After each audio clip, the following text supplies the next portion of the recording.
As Napoleon Hill once said, every adversity, every failure, every heartache carries with it the seed of an equal or greater benefit, and there's no better example of this than the remarkable story of Martha Stewart. From her rise to becoming America's first self-made female billionaire, to her very public fall from grace and her triumphant return, Stewart's story serves as a testament to the power of perseverance and determination in the face of adversity.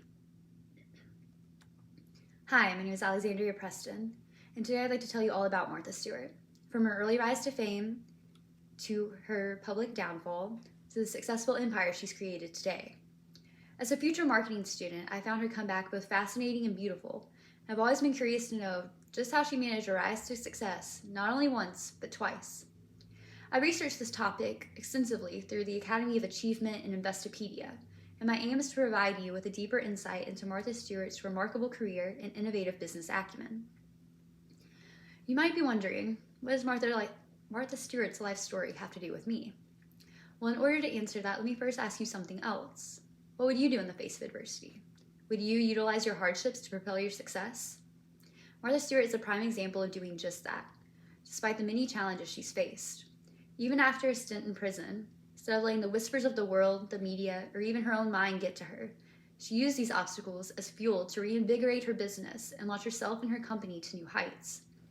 Her story serves as a powerful message of perseverance and dedication that we could all learn from. So today I'd like to tell you all about Martha Stewart's incredible life story. I'll first start with the rise, which will include some background information and what prompted her to kick off her business.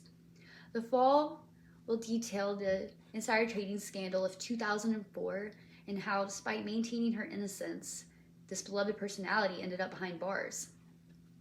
The rise again will be a section about what she did to turn her image around upon being released, how she capitalized on that negative publicity, and how she revitalized her company.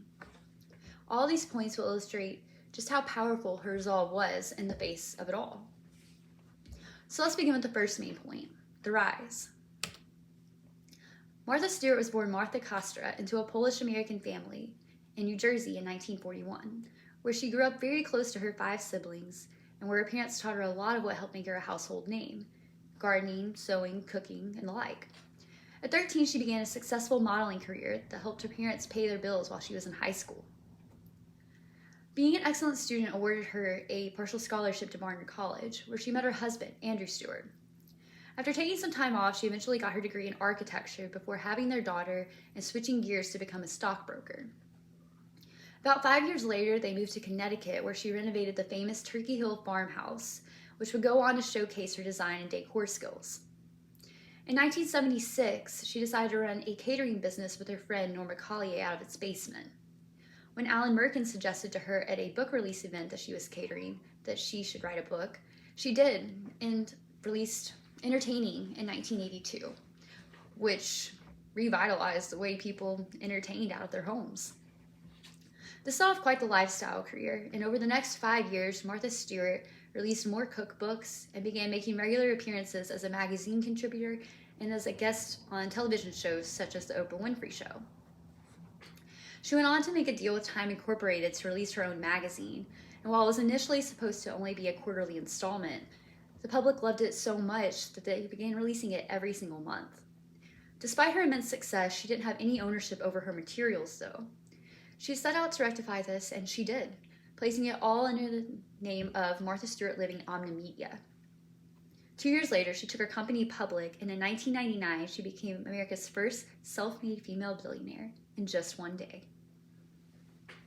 In 2001, however, Stewart began her downfall.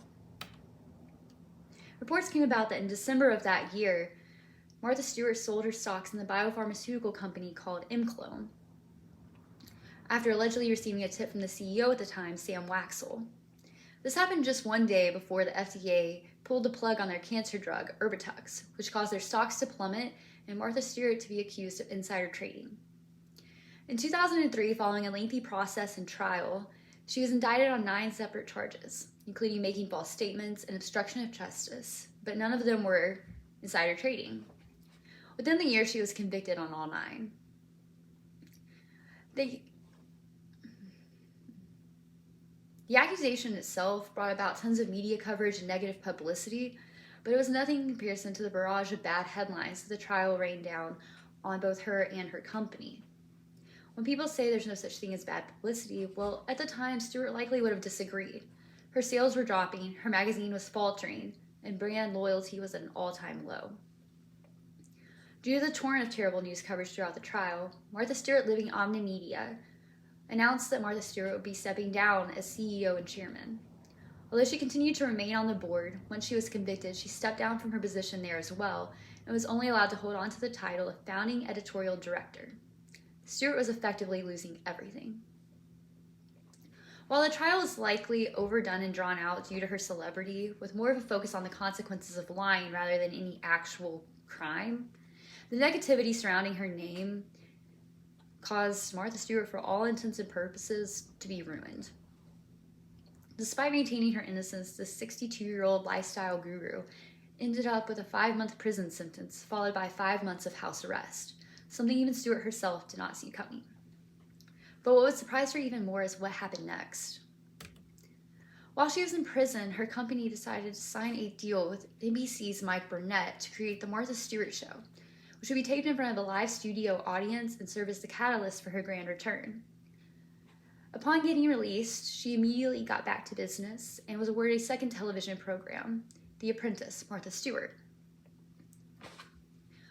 Her comeback was also led by The Martha Rules, a book she wrote to guide the everyday woman through starting her own business, which was followed by an array of cookbooks along with a new lifestyle magazine. Her return was blossoming, and she was reinstated as CEO of her company in 2011. One day, while on the set of The Martha Stewart Show, Snoop Dogg made a guest appearance, which not only resulted in the two of them becoming the best of friends, but offered Stewart another avenue to make her way back into the hearts of many.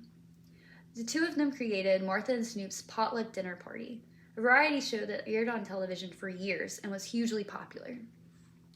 This catapulted Martha Stewart to a new level, allowing America to see a side of her they had never seen before.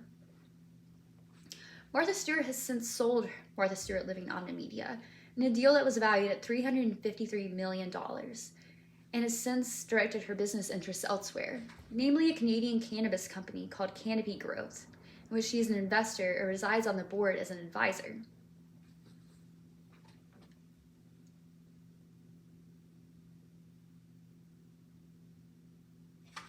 She's also pivoted to focusing on new product lines, along with starting a podcast in 2022, along with a new show of her own called Martha Cooks. Aside from these ventures and making the occasional guest appearance on television, she mostly is just enjoying her life on her 153-acre farm in Bedford, New York, making idle conversation with her neighbor, Ralph Lauren, and tending to her animals. As you can see, Martha Stewart's life has been anything but uneventful. I hope I was able to shine some light on the incredible life story of America's first self-made female billionaire, Martha Stewart. Through all the ups and downs, one thing has remained constant: her drive for success. During the early stages of her career, she pushed to be the best she could possibly be. And despite her very public downfall, Martha proves that resilience was unfaltering upon her return. Few have attained such great success, and even fewer have achieved it twice, which just goes to show what the power of passion, hard work, and dedication can get you. She also serves as a great example of holding your head high and owning your strength in the face of adversity. Even when the entire world seems out to get you, only you have the power to make a stand for yourself, to create the life you always wanted. And as Martha Stewart would say, it's a good thing.